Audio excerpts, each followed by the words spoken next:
Syederalun akibat tersengat listrik lampu sorot yang ada di Taman Masjid Raya Baitur Rahman, seorang bocah 8 tahun ditemukan meninggal dunia pada Kamis 4 Januari 2024 malam. Peristiwa kecelakaan yang mengakibatkan Raufa 8 tahun meninggal dunia itu terjadi pada pukul 19.50 waktu Indonesia bagian Barat.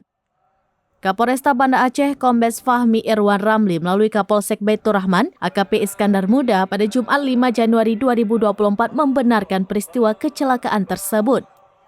Pihaknya menerima informasi sekitar pukul 20 waktu Indonesia bagian Barat. Setelah itu mendatangi tempat kejadian perkara atau TKP. Peristiwa itu terjadi sesaat menjelang pelaksanaan sholat Isya.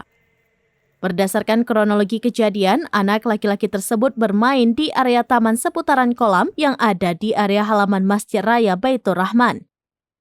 Kemudian korban tersengat listrik pada lampu sorot yang ada di area taman. Korban sempat dilarikan ke rumah sakit ibu dan anak di Desa Pungijurung, Kecamatan Meraksa, Banda Aceh dalam keadaan tidak sadarkan diri.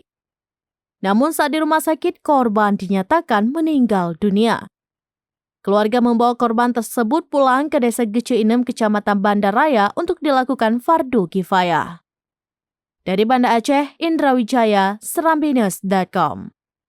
Download Tribun X sekarang, menghadirkan lokal menjadi Indonesia.